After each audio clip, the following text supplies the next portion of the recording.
Olá, meu nome é Erika Dalbello e este é o segundo vídeo mostrando como solicitar assinaturas através do Acrobat Pro. Se você não assistiu o primeiro, volte ao nosso Acrobat Express e confira. Neste vídeo, você vai aprender alguns recursos extras para solicitar assinaturas e outros dados dos seus destinatários. Vamos lá, eu estou aqui com o meu formulário aberto, venho em Ferramentas, Solicitar assinaturas eletrônicas. Aqui eu vou digitar pelo menos um endereço de e-mail de testes para utilizar.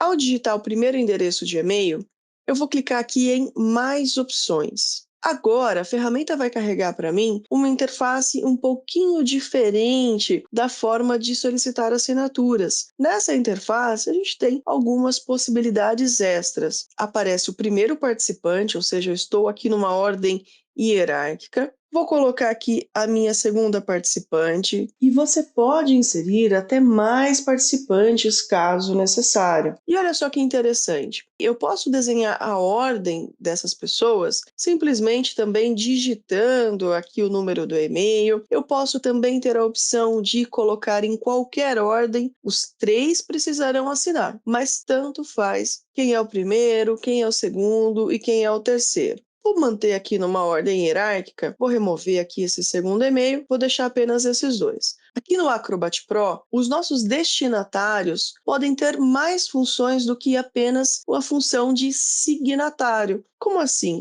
Tá vendo que aqui a gente tem um ícone de uma canetinha? Se você clicar nesse ícone, você verá que nós temos mais duas funções. Além de signatário, o nosso destinatário também poderá ser um aprovador ou um preenchedor de formulários. Essas funções são bem interessantes porque elas tornam o processo muito mais preciso, de acordo com o assunto daquele seu documento. Por exemplo, aqui eu estou criando um formulário para o Tiago. Eu posso, eventualmente, coletar uma assinatura dele também, mas nesse caso, como eu estou coletando dados, endereço, telefone, estado civil, eu vou mudar a função dele aqui para preenchedor de formulário. Na sequência, a Duda, eu não quero que ela assine nenhum documento. Eu quero que ela simplesmente aprove as informações depois que o Tiago preenchê-las. Então, vou mudar aqui a função da Duda para aprovadora. Então, aqui para o Tiago, ele vai ser um preenchedor de formulário e a Duda vai ser uma aprovadora. Posso colocar alguém em cópia, posso personalizar também o nome aqui do documento. Vou colocar aqui formulário Tiago. Ok. Se necessário, a gente também pode adicionar novos documentos para esse envio. Clico aqui em Próximo para ir para a próxima tela, configurar todos esses campos que estão nesse meu arquivo de formulário. Agora, o que eu vou fazer de diferente para poder personalizar todos esses campos? Ao invés de utilizar esse modo de atribuição automático, como a gente fez no vídeo anterior, eu vou mudar aqui para edição avançada de campos. Perceba que agora a ferramenta traz alguns bloquinhos aqui que podem ser personalizados. Esse primeiro bloquinho de destinatário traz os nossos participantes. Vou selecionar aqui o Tiago e agora eu vou para os próximos bloquinhos. Eu tenho aqui um bloquinho de campos de assinatura, que é onde a gente especifica se eu quero assinaturas eletrônicas, digitais, as iniciais. Se você não sabe qual a diferença de assinatura eletrônica para digital, a gente tem um artigo falando sobre isso. Vou deixar o link aqui na descrição. Segundo bloquinho, nós temos campos como cargo, empresa, nome, e-mail e a data. Essa é uma data automática do momento da assinatura. Na sequência, em campos de dados, nós temos diversas possibilidades de personalização. Entrada de texto, listas suspensas, caixa de seleção, botão de opções, imagens e temos também aqui a opção de anexos de arquivos e hiperlinks. Vamos lá. Eu vou começar, então, aqui com essas informações que eu quero solicitar aqui do Tiago. Então, eu vou clicar primeiro aqui no bloquinho Campos de Informações do Signatário, clicar e arrastar aqui em cima o campo Data, vou clicar e arrastar o campo Nome. Perceba que a inteligência artificial da Adobe também está presente nesse momento, porque ele reconheceu aqui essa linha e já redimensiona o campo exatamente do tamanho da linha. Vou clicar e arrastar aqui em cargo. A mesma coisa com a empresa, a mesma coisa com o telefone, e os outros campos, eles não são campos considerados padrão, mas a gente vai configurá-los depois. Aqui no campo Data, vou clicar com o botão direito e vou clicar em Editar. Aqui nós temos o formato da data. Nesse formato da data, a gente tem diversos padrões. E lembrando, essa data que é uma data automática do momento da assinatura. Então eu vou escolher aqui um formato padrão brasileiro que a gente utiliza, que é dia, mês e ano. Ok. E olha só uma coisa interessante. Ele tem o fundo branco, enquanto os outros campos têm o fundo amarelinho. Por quê? Campos amarelinhos são campos com dados inseridos, ou seja, são dados que serão inseridos pelo seu destinatário. Enquanto esse campo data, ele é um campo somente leitura, será preenchido automaticamente. Perfeito. Agora eu quero personalizar esses outros campos. Então eu venho aqui em campos de dados. Para telefone e endereço, eu vou solicitar aqui o entrada de texto. Então, mais uma vez, a gente clica e arrasta.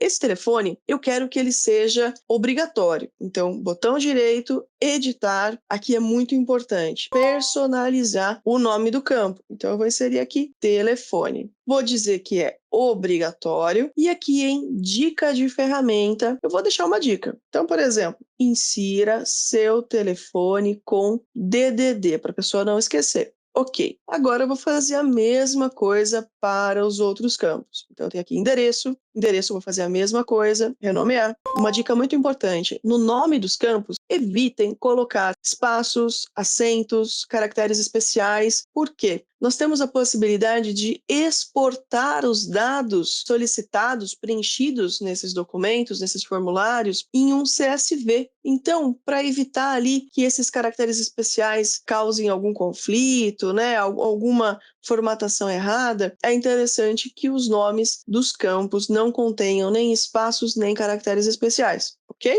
Vou clicar aqui também em obrigatório, vou deixar aqui também uma dica de ferramenta e vou fazer a mesma coisa aqui com outros campos.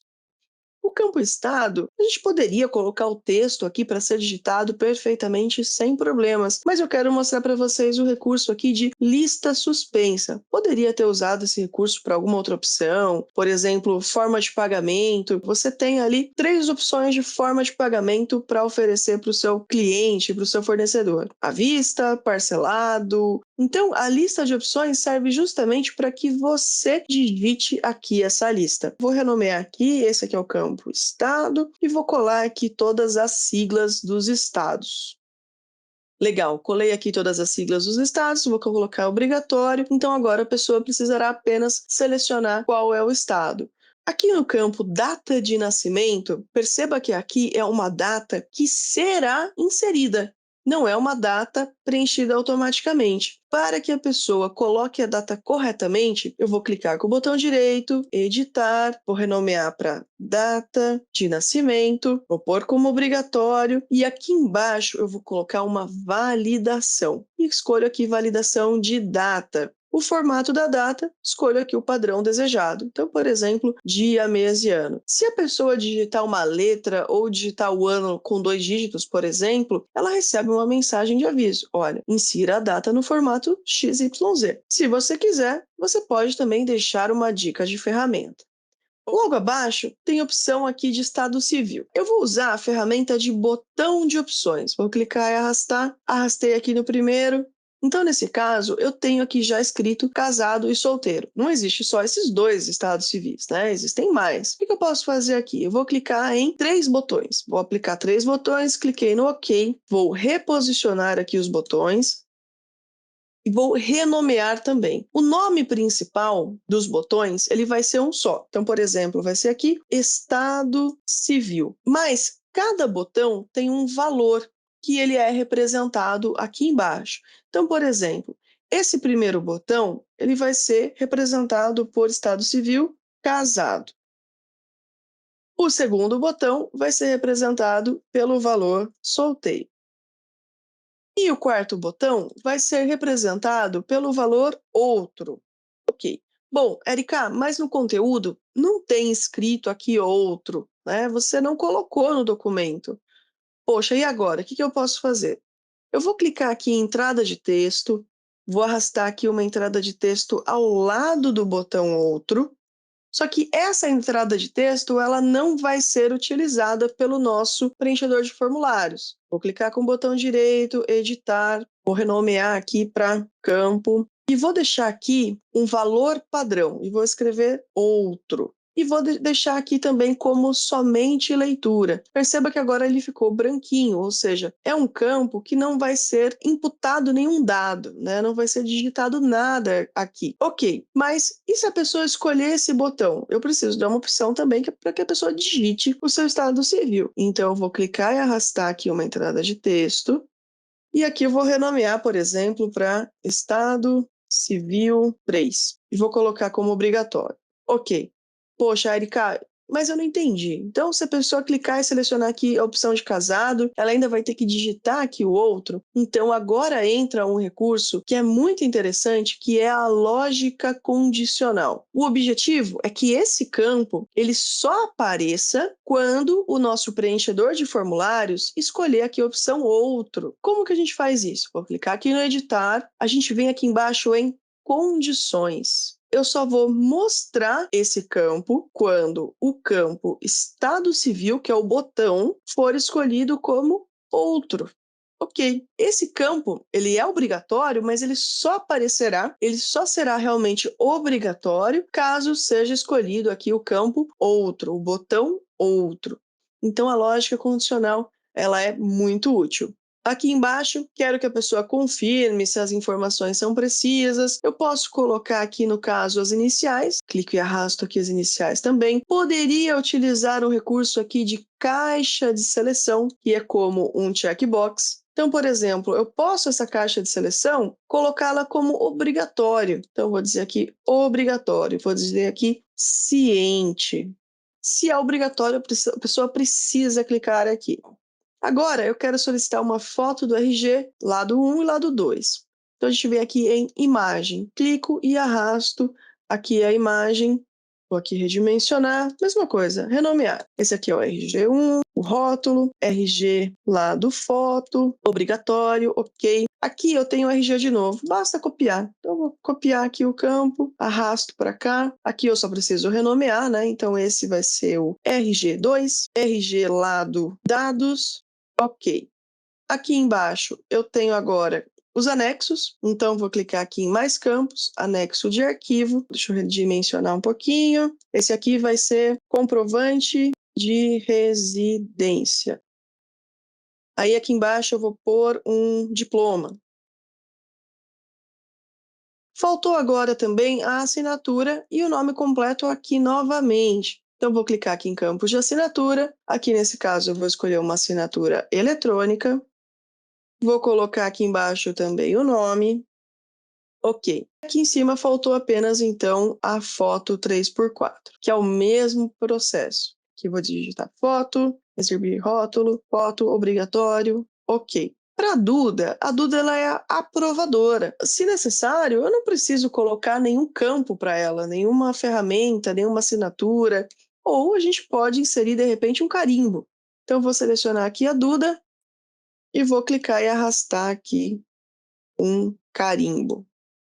Ok, perfeito. Feito isso, eu posso já enviar o nosso fluxo. Então, perceba, nessa maneira, nesse modo avançado de personalização de campos, a gente leva um pouquinho mais de tempo, mas consegue inserir campos muito mais personalizados, muito mais de acordo com as informações que são necessárias para este documento ou formulário. Se este for um tipo de documento que você utiliza com frequência, você pode clicar aqui para salvar como um modelo.